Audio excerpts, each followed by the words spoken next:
네. 굿모닝 프레젠트. 네, 여러분 안녕하세요. 이 유튜브를 보고 계신 여러분들과 함께 성장해 나가는 글로벌 빅데이터 연구소의 김다솜 소장이고요. 네, 두수 앞을 보는 장자광입니다. 네. 닭집 아저씨 KFC입니다. 네. 오늘 제가 KFC 선생님하고 드디어 처음으로 합방을 하게 됐습니다. 표현이 야해 표현이 야해. 이렇게 되면 또 야한 표현으로 가는 건가요? 네. 네.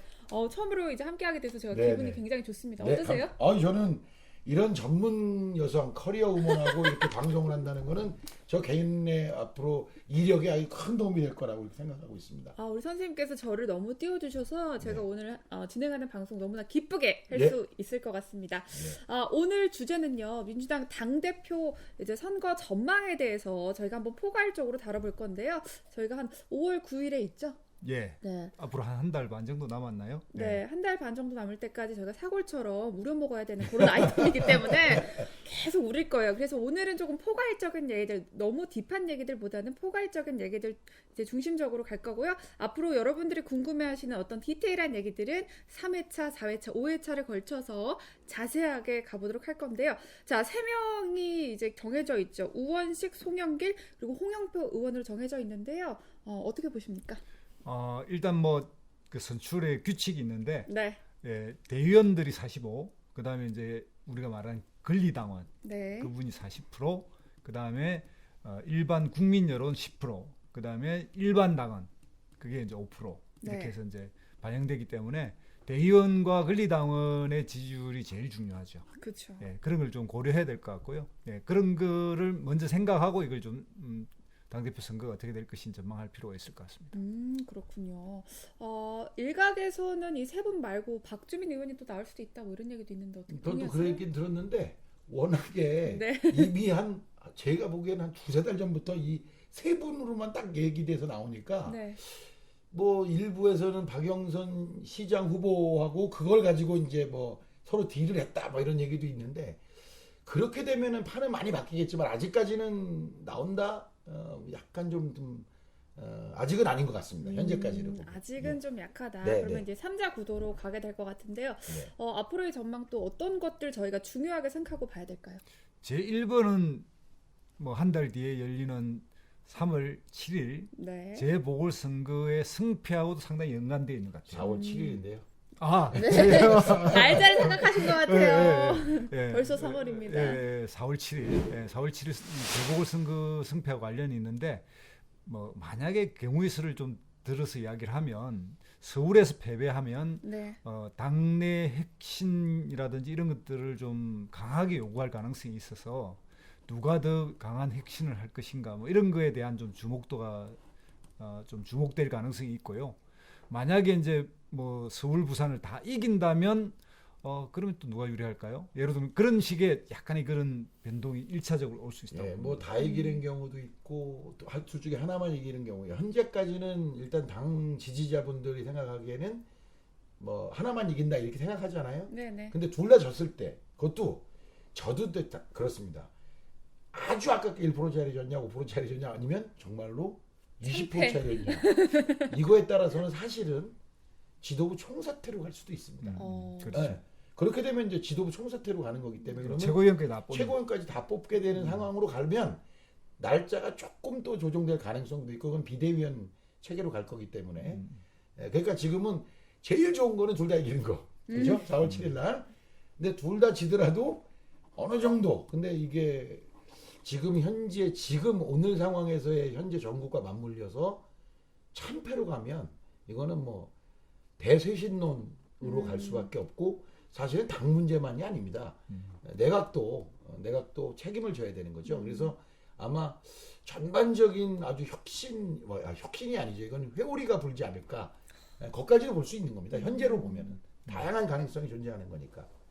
그렇죠. 그 다음에는 이제 통상 지금까지 전망은 그 당대표 선거를 한 2년 전 또는 3년 전 이렇게 이제 나갔던 분들 네. 이런 부분이 좀 앞서 있지 않느냐. 그래서 이제 그렇게 나간 분은 현재 후보 중에 이제 송영길 의원이거든요. 네네. 송영길 의원이 워낙 지역을 많이 다니고 많이 접촉하고 또 본인의 의사를 또 분명하게 한 2년 전부터 밝혀왔고 지난 당대표 선거에도 이제 출마를 다 준비했다가 네. 소위 말하면 이제 빅 후보가 두 사람 나오는 바람에 접었던 사람들이라서 이제 그런 측면에서 지금 현재 여론조사 그러니까 권리당원과 대의원 이런 쪽에서는 뭐 상당히 유리하다 이런 게 대체적인 전망인 것 같아요.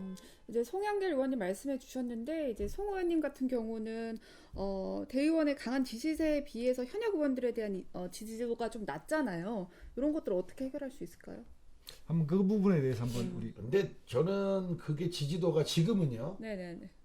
누구한테라도 너 저 어느 당 대표 후보 누구 지지해 그러면 아무도 대답을 안 하는 상황이에요. 지금은 네. 지금으로선 왜냐하면 이게 서로 너무 오랫동안 준비해온 사람, 그다음에 평소에 일정 부분 관계 있는 사람 이래서 지금은 누가 의원이 있다 많다를 말하기는 상당히 어려운 상황입니다. 지금은.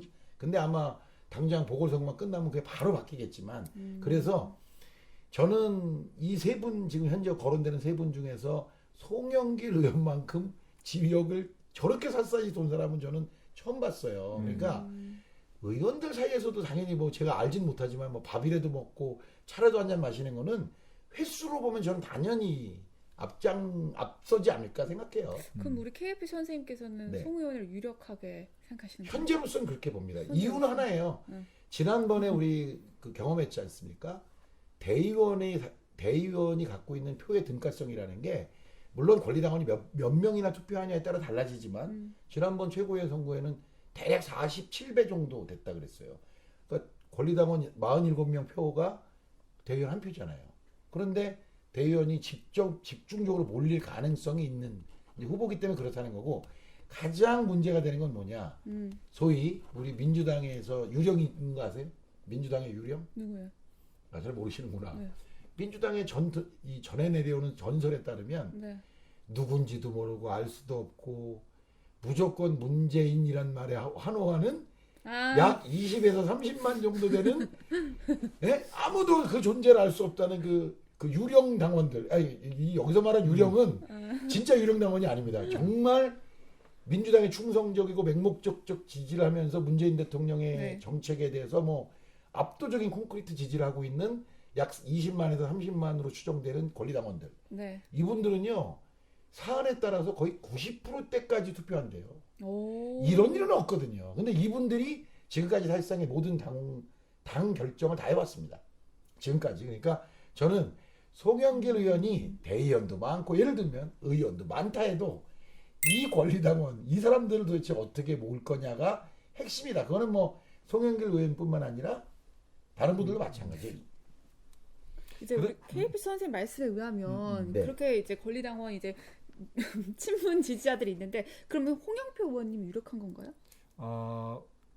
이제 바로 연결하면 그럴 수도 있죠. 네. 흔히들 이제 홍영표 의원은 뭐 부엉이 모임 네. 또 뭐 민주주의 4.0 이런 걸 통해서 그 친문 연대의 한 축을 이루고 있다 이런 게 일반적인 평가이긴 틀림없죠. 그래서 시간이 흐르면 흐를수록 그 부분이 이제 어떻게 내부적으로 정리해내느냐 그리고 이제 그런 측면에서 상당히 지금 이제 홍 의원 쪽은 그런 거를 좀 앞서가고 있다 뭐 이런 이야기를 하고 있어요. 그래서 그게 이제 내부적으로 보면 홍영표 의원 쪽은 그것에 이제 힘을 받아서 그 달력을 받아 올리면 막판에 이제 쭉 올라갈 가능성이 있는 거죠. 지금 현재는 약간 뭐 대의원 쪽 부분만 잡히지 권리당원의 이제 지지 성향이 이건 아직 잘 잡히지 않고 있는 상태니까. 어떻게 아까 KFC 선생님 말한 거에 동의하시는지? 이제 그런 측면이 있습니다. 이제 과거의 민주당 역사에서 보면 네. 그 당의 정체성으로 꾸준히 당을 활동해 오신 분들을 이제 옛날에는 기관당원이라고 불렀고 네. 또 그 새로 이제 당이 만들어지면서 이제 권리당원이라는 명칭으로 붙었는데 이 권리당은 대체로 온라인으로 입당해서 그 이렇게 스마트폰 이런 걸로 또 입당을 하고 그랬는데 거기에 따른 정체성에 상당한 그러니까 이렇게 집합점이 좀 있어요. 그래서 네. 그게 이제 흔히들 우리가 말하는 이제 친문 이렇게 붙이죠 언론에서 이제 그런 상태고 그 세대가 한 40대 30대를 기반으로 해서 좀 민주당의 강한 정체성과 또 문재인 대통령을 지켜야 된다 뭐 지몬미 지켜줘서 뭐 못해서 미안하다 이런 정서하고 연결돼 있어서 그런 측면에서 민주당의 권리당원 투표에서 상당한 역할을 하고 있는 건 사실입니다. 예. 그러니까 지난번에도 연속 2번을 네. 그러니까 최고위원 선거죠. 대의원 투표 1위 한 사람이 떨어졌잖아요. 네, 2번 연속. 그렇죠. 이제 네. 이름을 대면 뭐하지만 예, 이름을 대면 뭐하지만 권리당원이 훨씬 더 등가성이 높은데도 불구하고 거기서 1등했는데 최종 결과에서 떨어지는 그게 힘이 뭐였냐? 소위 지금 말씀하신 그거고 그게 연결을 해보자면 2009년도 노무현 대통령이 이제 서거하시고 그때 우리 사회가 600만이 넘는 사람들이 추모의 물결이 있었고 노무현 대통령에 대해서 지켜드리지 못해 죄송합니다. 이게 이제 출현하면서 이 문재인만큼은 지켜야 된다라는 게 그때 2012년 대통령 선거 13년 14년 오는 과정에서 그냥 똘똘 뭉치면서 대거 입당을 했고 이분들은 뭐 당비도 잘 내고 당에서 하라는 거 다 잘하는데 오프라인에 모여라 이건 잘 안 나오고 그런데 누가 문재인 대통령을 공격했다 이러면 그냥 벌떼같이 일어나서 다 하고 이제 이분들이 어떤 선택을 하냐가 사실은 실제로는 여태까지 다 정해왔어요. 근데 그건 뭐냐 나머지가 비등비등할 때 이제 그렇죠. 했죠. 만에 하나 대의원이 정말 압도적이면 99%가 A를 찍고 나머지 아무리 찍어도 안 되죠. 그거는 이제 맞는 말인데 워낙에 그분들의 어떤 일종 여론 주도의 힘 이런 것들은 가장 강력하니까 그분들의 입장들을 대변할 수 있는 사람이 누구냐? 아직까지는 이제 홍영표 의원이 된다라고 일반적으로 보고 있는 거고 좀 전에 우리 김남선 소장님이 저한테 아니 박주민 의원 나온다는데요. 이래 버리면 머리 아파지는 건데 그렇죠. 박주민 의원이 최고위원으로 당선될 당시에 왜 그렇게 강력하게 당선됐냐? 바로 제가 말씀드린 30만 명의 권리당원의 압도적 지지로 된 거거든요. 예. 근데 그러면 이제 이 당대표 선거 흐름이 완전히 이상해져 갖고 처음부터 다시 리셋되는 거죠. 민주당 경선을 보면 지난 17년 대통령 선거에서 그 선거인단으로 모집했을 때 한 400만이 들어왔어요. 그렇죠. 많네요. 그 중에 투표를 한 사람이 230만, 250만 가까이 돼요. 그러니까 이제 모바일이긴 하지만 네. 그런데 그 중에 지금 이제 권리당원이 거의 한 100만에 지금 수렴할 거예요. 80만 정도라고 얘기합니다. 대충 이제 이 자격 심사 때 걸려 나가서 이제 80만인데 투표를 그 중에 한 40만이 할 정도 할 수 있어요. 네. 그러니까 일반적으로 좀 관심 없을 때는 한 20만이 하는데 좀 당대표 선거라든지 이럴 때는 한 80만 가까이 한다고 보면 여기에서 이제 우리가 잘 모르지만 한 30만 정도의 좀 어떤 몰표가 있다는 건 대단한 힘이 될 가능성이 있는 거죠. 대단한 정도가 아니라 사실은 권리당원이 여러 종류가 있는데 지금 제가 계속 표현하는 그분들은 투표율이 워낙 높고 다른 권리당원은 바쁘면 안 하고 뭐 이거 뭐야 뭐 문자 오면 그냥 지워버리고 이러는 게 많다 보니까 이분들이 갖고 있는 결정력이라는 건 현재까지 지난 한 7, 8년 동안의 민주당에선 거의 절대적으로 작용했다. 왜? 모든 후보가 이렇게 압도적으로 대의원을 먹는 게 아니거든요. 비슷비슷하니까. 그러니까 뭐 1, 2, 3등을 해도 비슷비슷하니까 나머지 권리당원으로 결정해버리면 이 결정이 다 뒤집히는 이런 경험을 여러 번 해봤죠. 우리가. 맞습니다. 자, 오늘 우리 주제가요. 민주당 당대표 전망인데 거의 권리당원에 대한 이야기로 가고 있어요. 이제 주제로 저희가 썸네일에 권리당원의 힘이란 이렇게 달아줘야 될 정도로 내용이 맞습니다. 그쪽으로 많이 가고 있는데 그냥 정린이로서 순수하게 질문을 하나 하고 싶어요. 이번 LH 사태 관련해서 부동산 정책이 완전 이제 폭망으로 가고 있는데 국민에 대한 신뢰도가 지금 너무 낮잖아요. 그렇습니다. 이 상황에서 자녀 임기가 사실 1년 6개월밖에 안 된단 말이에요. 네, 맞습니다. 그래봤자 사실 이 짧은 시간 속에서 새로운 당대표가 뽑힌다고 한다면 이 국민들의 어떤 부동산 정책에 대한 이 낮아진 사기를 어떻게 끌어올릴 수 있을까요? 가능할까요? 그게 이제 흔히 이런 사건이 나면 네. 이제 막 야당 쪽의 공격은 권력형 비리로 인식하게끔 만들잖아요. 언론도 그러고. 근데 이 부동산 문제의 그 엄격한 이 성격을 다시 조사를 해보고 곰곰이 생각해 보면 네. 과거처럼 뭐 70년대 강남 개발 이런 걸 다룬 영화 뭐 강남 70 뭐 이런 영화를 보면 그 권력 기관이 직접 미리 땅 투기를 다 해서 네. 그 얻은 이익으로 당을 만들고 선거 자금을 만들어 썼단 말이에요. 그리고 네. 그렇게 해서 정치권의 그런 권력을 가진 사람들이 사전에 이득을 얻고 뭐 이런 행태가 있는데 이번의 경우는 그런 거하고는 많이 벗어난 겁니다. 그래서 우리가 이제 국가 기관으로서 감시 감독해야 될 어쨌든 공기업의 일부죠. 그러니까 일부의 사람들이 이제 부동산 투기를 했다. 이렇게 밝혀진 일이고 이 문제는 현재 국민의 그러니까 분노가 엄청나게 올라왔지만 역설적으로 이 문제를 통해서 한국의 부동산 투기 그리고 특히 뭐 권력기관이나 공공기관의 얻은 정보를 통한 투기 이런 것을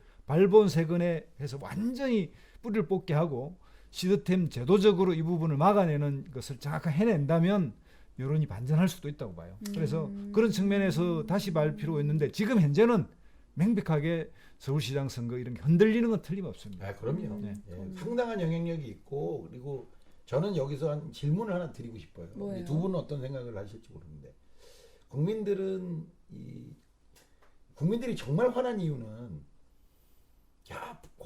저놈들이 말이야 부당하게 정보를 이용해서 돈을 벌었어라는 거에 화가 나 있을까 아니면 나는 못했는데 저놈만 했네였을까요? 어디 지점에 더 클까요? 저는 왠지 후자를 말하길 바라실 것 아니, 같지만 아니, 아니. 예, 예. 저의 개인적인 생각은 전자가 좀 더 클 것 같아요. 아, 이제 그래요? 네, 왜냐면 제가 이제 빅데이터로 조사를 했을 때 LH라는 단어를 검색하거나 네. LH라는 단어를 인용한 사람들에 대해서 연령대별로 조사를 했을 때 20대가 1위, 50대가 2위였어요. 그리고 남자가 75%. 이 남자가 75%라는 건 조금 의미가 있는 것이 네. 원래 인터넷을 사용하는 주 이제 성별이 거진 다 여자예요. 원래 인터넷상에서 분류된 표에서 보면 70% 넘는 비율이 여성이 많은데 이 LH라는 것은 남자가 주로 75% 정도가 LH라는 단어를 검색하거나 인용했다라는 것을 알 수가 있고 또 이제 중요한 건 뭐냐면 이 LH라는 단어를 인용하거나 검색하는 사람들의 관심사 중에 1위가 경제 이건 뭐 당연한 예, 거겠죠. 당연하죠. 2위가 정치 진보 성향을 가진 사람들이에요. 그리고 이제 정치의 보수 성향을 가진 사람들은 5위. 그래서 사실은 진보 성향을 가진 사람들이 이번 정권에 대한 어떤 실망감이 저는 되게 클 거라고 생각을 해요. 그래서 그런 의미로 저는 전자라고 봅니다. 이렇게 빅데이터로 말씀을 해주시니까 저처럼 옛날 방식으로 그냥 이렇게 이불에 누워서 저 천정 보고 생각하는 이런 스타일의 사람들하고는 전혀 다르신데 맞습니다. 근데 저는 제 주변에서 어떻게 피부감으로 느낀다 그럴까요? 야, 쟤만 먹었네, 난 못 먹었네가 저는 그러니까 더 많다고 생각하진 않지만 상당히 그런 부분도 작용하기 때문에 좀 아까 우리 장자방께서 말씀하신 그런 거. 그러니까 이거는 분명하게 정권이 권력이 개입해서 미리 이게 투기를 한 게 아니라 관리 시스템상의 누수를 사실은 적폐청산이라고 했던 이 정부의 핵심 이 문제를 못 봤던 거예요. 이 부분에 대해서 정확하게 사과해야 돼요. 그러니까 사실 국민 여러분들께서 촛불을 들어서 적폐를 청산하라고 하셨는데 저희가 이 적폐를 못 봤습니다. 정말 죄송합니다. 이건 뭐 1000번을 얘기해도 할 말이 없습니다. 다 저희 잘못입니다. 그러니 이번 기회에 이 적폐 확실하게 고쳐놓겠습니다. 라고 메시지를 국민에게 내야 되는데 맞아요. 네, 이 메시지를 내야 되는데 이제 지금 모든 원래 이런 상황이 벌어지면 한 사람 그 범죄 행위를 한 사람의 개인의 도덕성으로만 지금 언론도 몰아가고 그리고 또 정치권도 이게 우리 책임이에요라는 말을 하기가 참 부담되니까 LH 직원들이 다 죽일 사람들이다라는 얘기를 하기 때문에 저는 제가 지금 말했던 것을 어떻게 명확하게 하느냐가 맞다.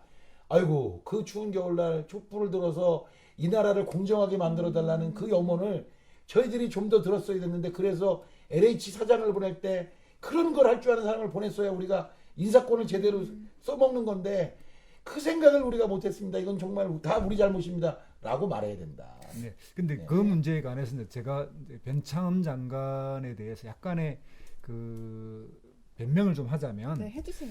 이런 것 같아요. 그러니까 뭐냐면 부동산이 권력형 비리로 이게 투기가 됐다면 사실은 개발 정보를 가진 것에 외곽에다 땅을 사야 돼요.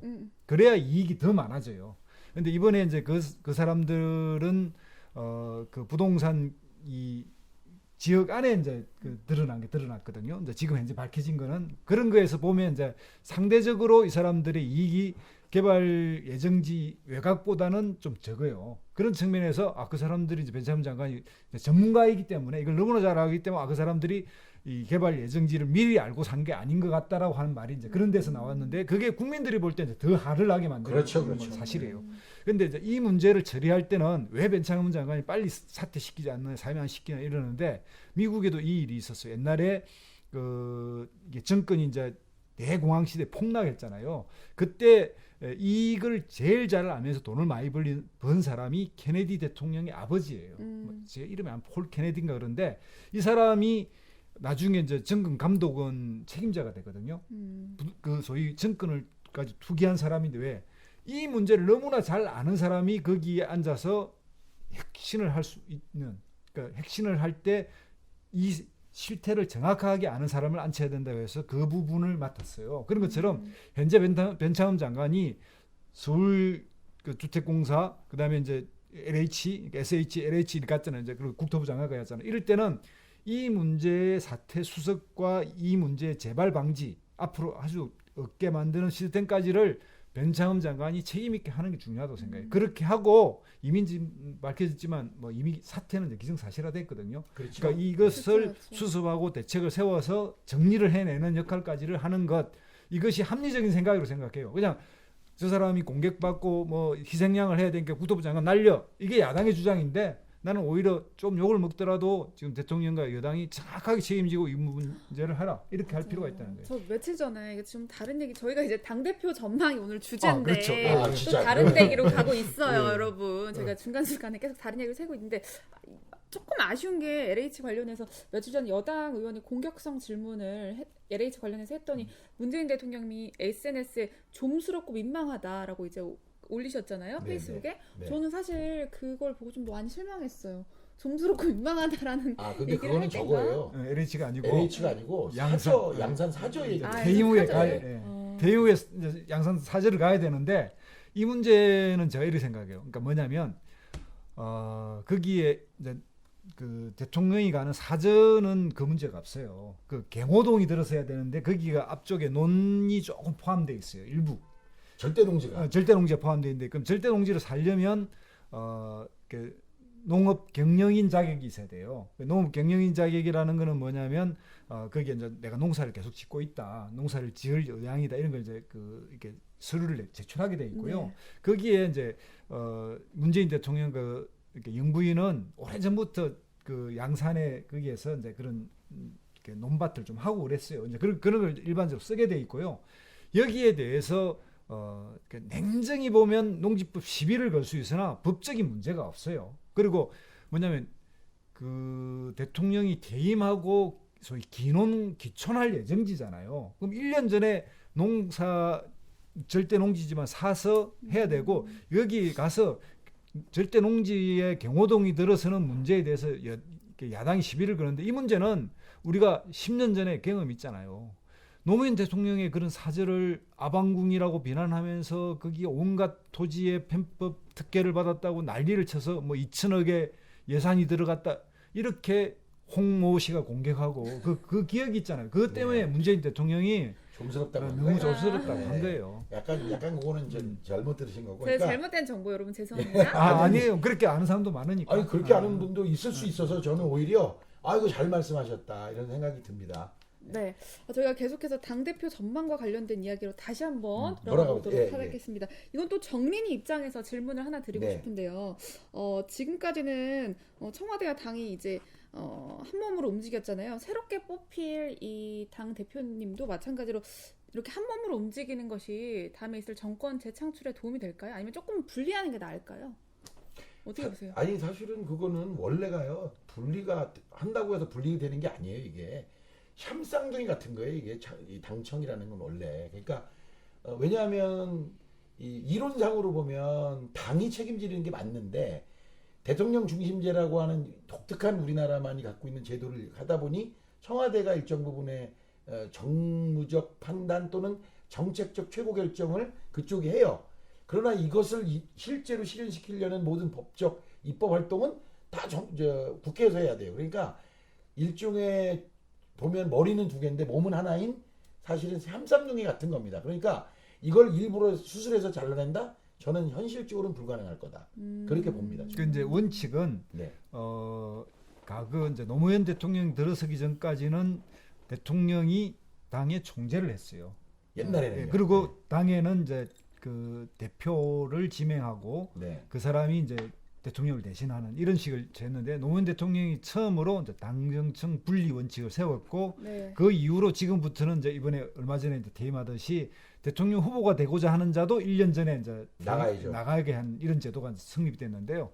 그런 측면에서 보면 형식은 분리를 시키고 있어요. 그런데 이제 정치를 하는 책임, 정치의 책임은 대통령과 그러니까 당과 정부가 같이 지게 돼 있잖아요. 이제 그런 데서 오는 이제 뭐랄까요, 이제 형식과 내용의 불일치 문제인데 저는 이렇게 생각합니다. 그 문제에서 이제 다음 대통령 그 후보를 선출해야 되는 당 대표이기 때문에 그런 측면에서 청와대의 생각이라든지 청와대와의 관계라든지 이런 게 중요하지는 않을 거라고 봐요. 1번이 오히려 당의 이제 말하자면 정권 재창출이 1번이기 때문에 네. 관점도 대통령의 이제 임기 말 공약이라든지 임기 말 정책이라는 건 그렇게 또 막 전국의 중요한 이슈가 안 될 가능성도 있고요. 그래서 이제 그런 측면을 좀 봐야 된다 이렇게 생각해서 오히려 이제 대통령 후보에서 그러니까 이제 뭐 거론될 수 있는 요소는 우리가 이제 이야기해서 우원식 의원은 뺐는데 예를 들어 네. 우원식 의원 같은 경우에는 뭐 흔히 알고 있는 을지로위원회나 네. 활동이라든지 이제 그 당내 상당한 기반을 가지고 있는 민평년